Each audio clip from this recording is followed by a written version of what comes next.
हे जे घेतलं खाऊन घ्या आपण आधी देखील म्हणलं जाऊ द्यायचं आपल्या आपण नारद मुनींना श्रीकृष्ण भगवान म्हणाले भक्ती कशी असावी हे बघण्यासाठी मी तुम्हाला पाठवणार आहे आणि तुम्ही माझं कार्य करा. जा म्हणजे खाली आणि काय करा की तुम्ही असं सांगा खाली जाऊन लोकांना जे माझे भक्त तुम्हाला वाटतात त्यांना की कृष्णाचं खूप डोकं दुखलं आहे आणि त्याला भक्तांच्या पायाखाली माती कपाळाला लावली माझं डोकं राहणार आहे. दुसरं काही आवश्यक नाही.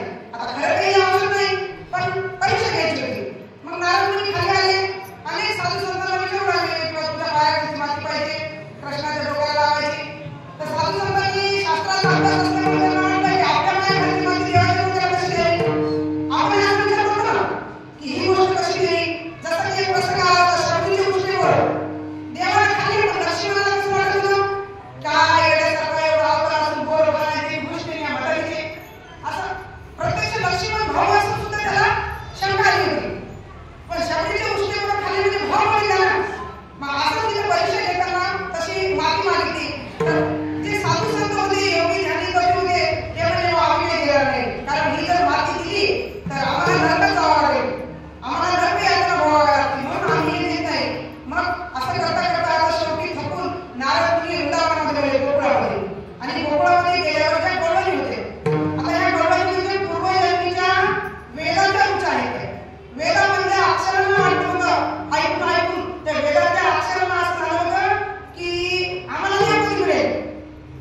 आणि जे ऋषीमुनी होते रामजन्मातले तपस्वी ध्यानी मुनी त्यांची इच्छा होती की आपण रामाशी एकरूप व्हावं. त्या एका धरणे म्हणून त्यांनी कृष्ण अवतारामध्ये त्यांना वचन दिलं होतं की कृष्ण अवतारामध्ये तुम्ही मला भेटू शकता. पण या गवळणी त्या होते. मग या गवळणीकडे गेल्यावर गवळणीला ते म्हणाले कोण म्हणाले नारद मुनी की तुमच्या पायाखालची माती पाहिजे कशासाठी कृष्णाच्या डोक्याला लावायची. ते म्हणजे घेऊन जा पण म्हणजे इतका उदार होऊ नका. तुम्ही जर ते दिलं तर तुम्हाला 7 जन्म नरकात जावं लागेल.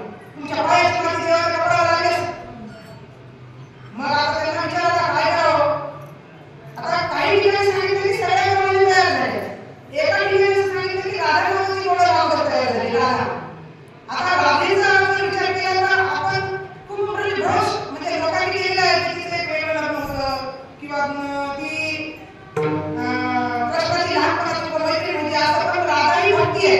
राधा काय भक्ती आहे. तर ती राधा तयार झाली म्हणजे जर कृष्णाचं डोकं राहत असेल मग डोळ्याने तयार झाल्या सगळ्यांच्या बरोबर की म्हणजे जर त्यांचं डोकं राहत असेल आमच्या देवाला जर आमच्या देवाचा जर त्रास कमी होत असेल तर आमच्या पायाखालची माती न्या.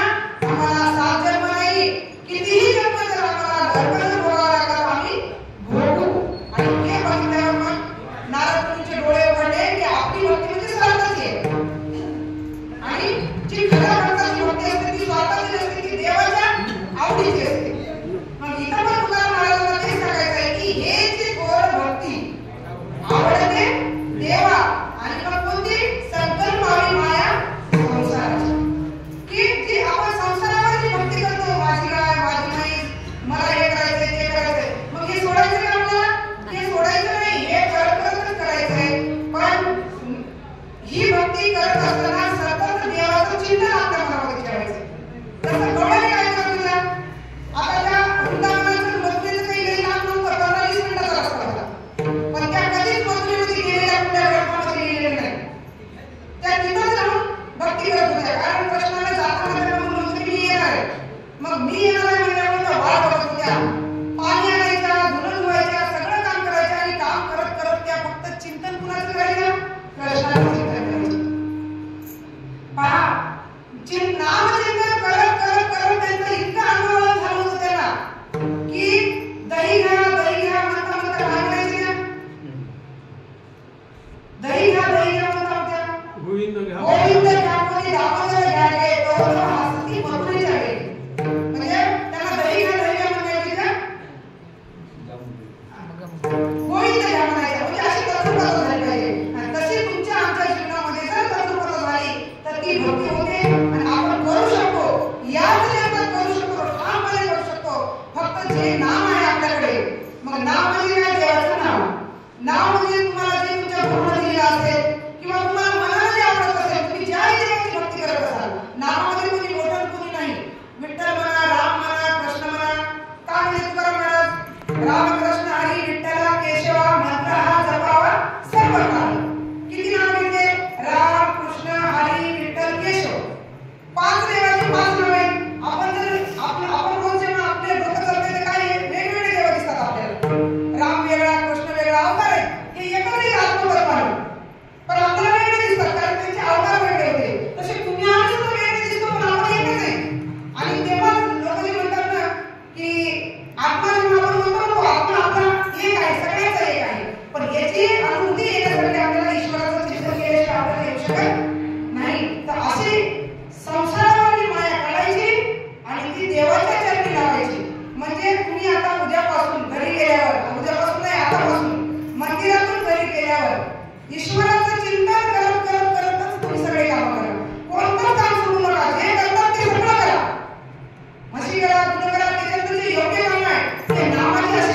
नाही ते एका गुंतुनिया राहती. जसे पक्षाला दाणे टाकले होते खातात आणि उडून जातात तसं आपल्याला सगळ्यांना जायचे की नाही एक दिवस.